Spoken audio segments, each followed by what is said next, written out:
त्याची कारण पेमेंट आलं आणि मी बिमार पडले आणि तेवढे पैसे दवाखान्यातच लागले.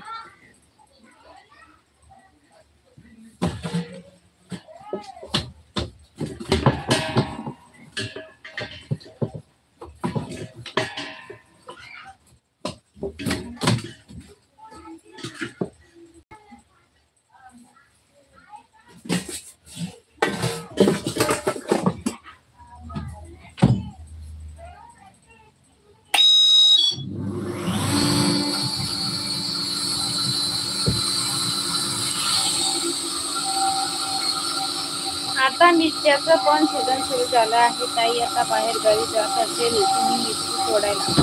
अरे बापरे, आपल्याला आपलं घरचंच काम नाही आवडत आणि कुठं जाता बाबा मला मिरची तोडायला, कारण माझंच भरपूर काम आहे. मला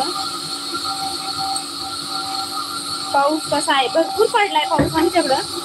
आणि दादा तुमच्या आशीर्वादानं काही इकडे तिकडे कामाचं ताण नाहीये तुमच्या ताईला, कारण माझ्याकडंच काम आहे. आपण 400 ते 500 रोज घर बसल्या कमवू शकतो.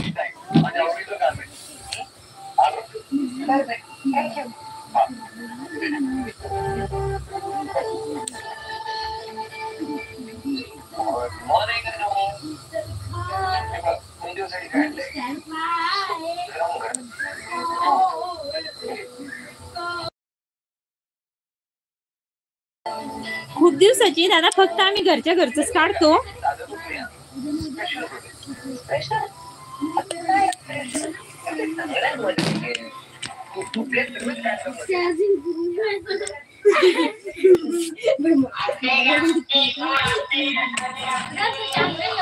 भारत काय करतो आता इकडे जाऊन? 16 व्यक्तीसह लाईट, धन्यवाद.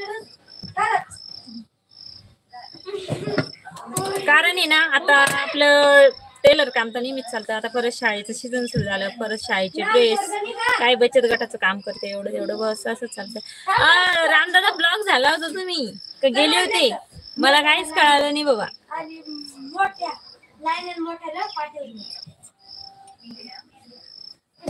ब्लू दिला म्हटलं ब्लॉग झाले आणि कसं झालं, परत प्रवीण ताई म्हणे आता कसं काय म्हणून दादा म्हणून काय म्हणलं करतील कॉल आणि विचारतील काय झालं, तर ब्लॉग करून टाकलं म्हणून.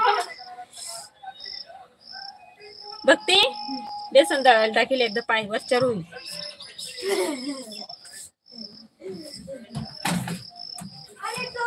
मी आलो आहे ताई साहेब, रिटर्न तर मी मला खरंच ब्लॉक केलं. आणि मग कसं काय आलंय? मी तर ब्लॉक केलं होतं तुम्हाला. आणि दिलीप दादा हसून राहील, मेरा मैसेज नहीं पढ़ रही हो.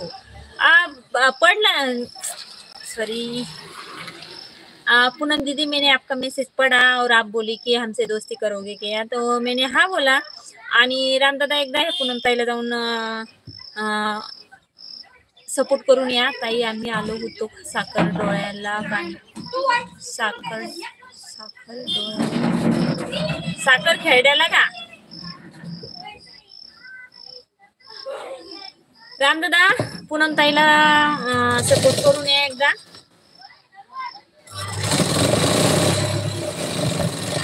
रामदादा नमस्कार म्हणतात आपले दिलीप दादा.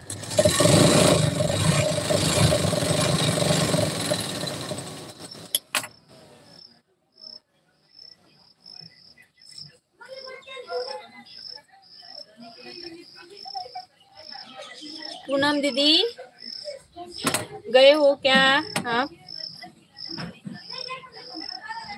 यांनी हॅलो म्हटलं. रामदादा एकदा ते पूनम ताईला सपोर्ट करून या बरं तुम्ही. आणि सरकी कशी उगली? चांगली उगली का अजून गावातच आहे रस्त्यानं?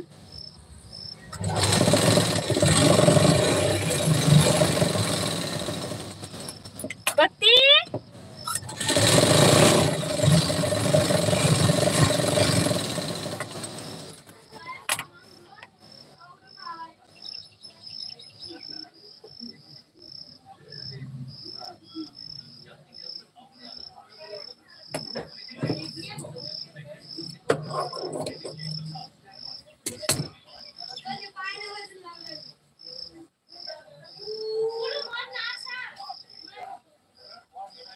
रामू दादा, आपण गाव कुठला आहे आणि